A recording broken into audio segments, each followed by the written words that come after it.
Yo, what's good YouTube? Sam Crow here, aka Scoop, back with the Pokemon Battle Federation Season 5, week number 2. We're taking on Skyy, one of our good buddies. One of the better battlers in the community that I've found. Really enjoy his style, his thought process, the way he builds. Big fan of him. I really wish he sported out some kind of content or something. I would really like to get into his mind. Really great guy, really fun, humble player as well. Drafted a scary ass team. Now, off the top of my head, I'm going to go ahead and tell you guys, I'm on my way home right now. I'm just bulk recording a bunch of draft battles that I've had. Not going to have any team builders this week. I just had my daughter on the 10th. On Monday, I had my daughter. Amazing feeling. I'm just go ahead and say about that real quick. My daughter is amazing. She's so cute.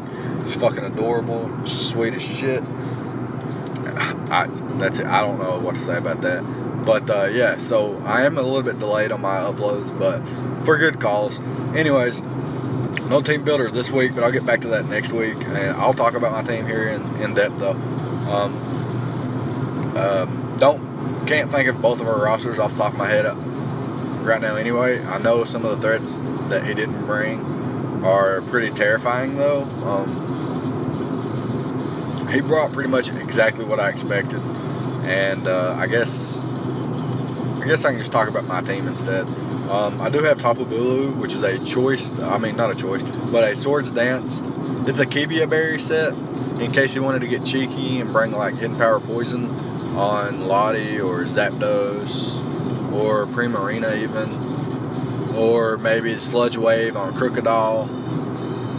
You know, I'm prepared. So I brought the Kibia Berry, got the Swords Dance, the Horn Leech, the Mega Horn, and the Stone Edge, I believe. So if you look at his team, if I set up a Swords Dance, he has nothing that can OHKO me.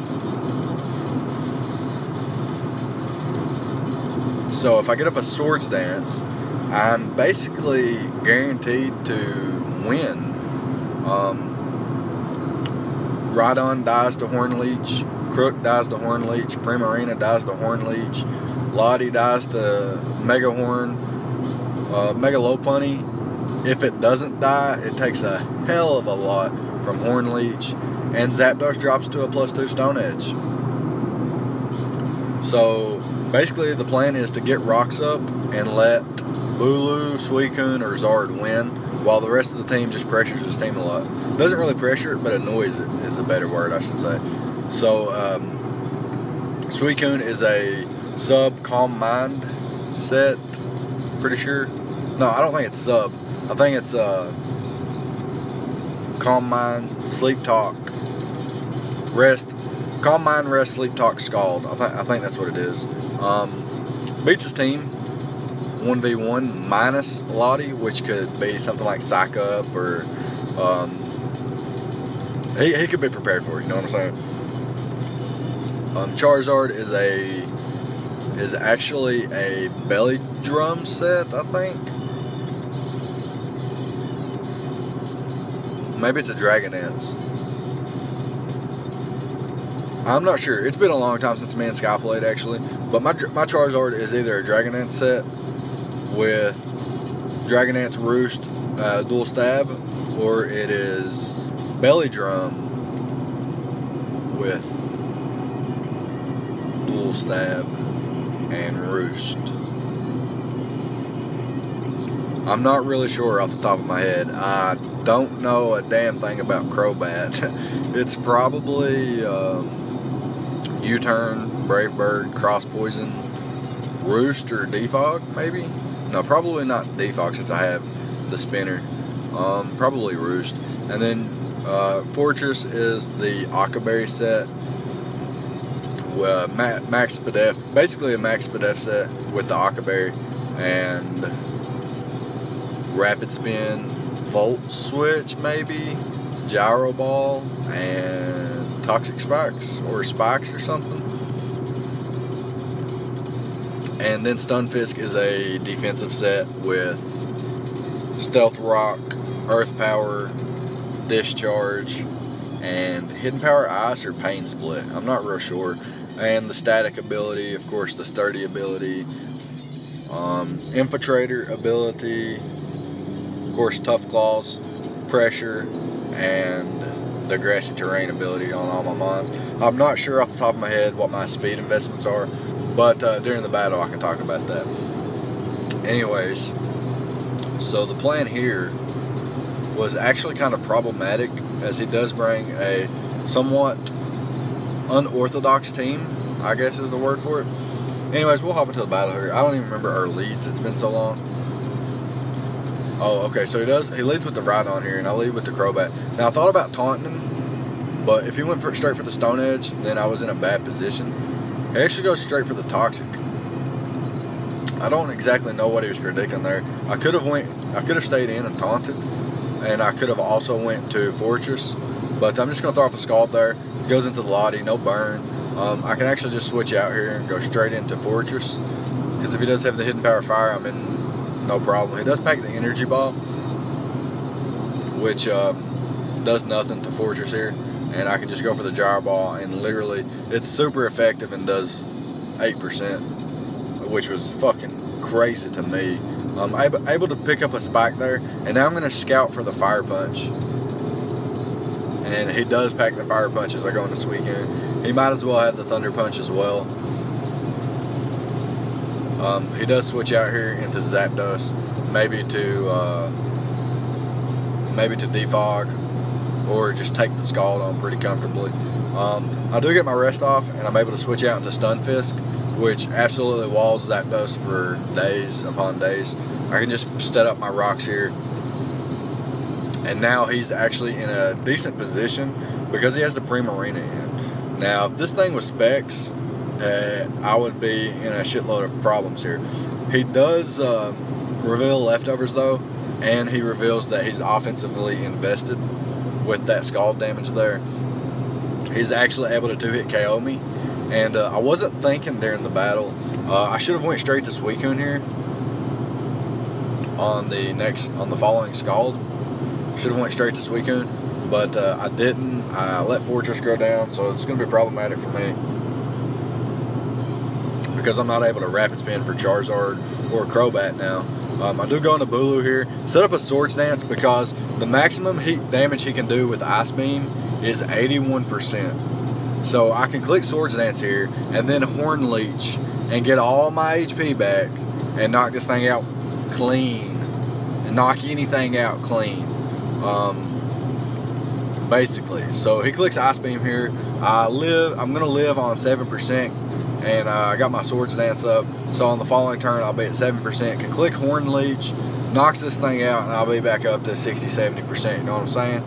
But the Ice Beam's actually a critical hit, and he's able to knock me out there. So I'm going to go into my Suicune here, and I'm going to click Sleep Talk. I get a Calm Mind up here, so now I'm in a position where I'm okay with that first crit, but he's actually going to Energy Ball crit me right back to back. Holy fuck. So now I'm going to go into Crobat here, click the Cross Poison, does 81%, so you know how much Horn Leech would have did. He clicks the Ice Beam here, able to knock me out, and at this point I was like, fuck, well, good game. So I'm going to go into Charizard here, and I'm going to click the Flare Blitz, or no, I click Roost first, as he's going to actually click Moonblast, which does more than Scald does, surprisingly. I guess it's actually a stronger base power. I'm going to just straight up click Flare Blitz here. Get a critical hit. I'm sure that mattered, but kind of justice. It's not going to save the game for me, you know what I'm saying? And then I can go into Stunfisk here. Try to get this static off. As he goes straight for the return. As you see, does 39%. Not enough to knock me out. Would love to just click, I think I clicked Discharge there. Should have clicked Earth Power, I think. Or maybe, yeah, I do click Earth Power. So I made the good play there. And then he's going to be able to clean up here with Choice Scarf Crocodile. But we take a 5-0 loss. I feel like my prep and my play was there. I got critical hit back to back in 2 positions where I felt like the game was going to come back in my favor. But it's Pokemon, and these scrubs in the PBF need a way to beat me. I'm just kidding. That's what I said. I see it there on the side of the screen where I called Skyy scrub, told him he needed that to beat me. But actually, he beat me last season, and he beat me the first season we ever played. Actually, he's 2-0 versus me. Well, now 3-0 versus me. So he's got the advantage. I think he's 3-0 versus me. And then, yeah, so he's going to be able to pick up the 5-0 victory here. Not demoralizing to me at all. I felt like my prep and my play was there. I felt like Bulu was about to run through his team. But it is the game we play, and it does suck. But there's nothing we can really do about it. We just have to move on to the following week. That being said, good game, my dude Skyy and the Goldenrod Zebstrikas. The Blackmount Rycougars fall to 1-1 with now a -2 differential. So unfortunate for us, but it's part of the game. We'll get back to it, and we'll be back with team builders in week 3 for the PBF. And yeah, so next up we'll be taking on A1 Gallade, who is actually a good buddy of us. We played him in the Goodbye Oris tournament, and we played in the finals, beat him 2-0, but not without, difficulty and shit. He is a really good player, and he's drafted one of the scariest drafts I've ever seen. I guess on paper it doesn't really look that threatening, but once you actually get into the damn battles, the man's got a god squad. That's no joke. I did my own post-draft power rankings, and I ranked him at number 1s, if that means anything. But yeah, so again, good game, Skyy. Looking forward to the battle with A1. And I guess that's going to be it. Leave a like if you enjoyed the battle. Comment, subscribe, all the good stuff. Let me know your thoughts on the battle, the prep, etc., etc. What you think about the double crits? Anyways, that's going to be it. Leave a like if you enjoyed, and I'll see you guys next time. Thank you for watching.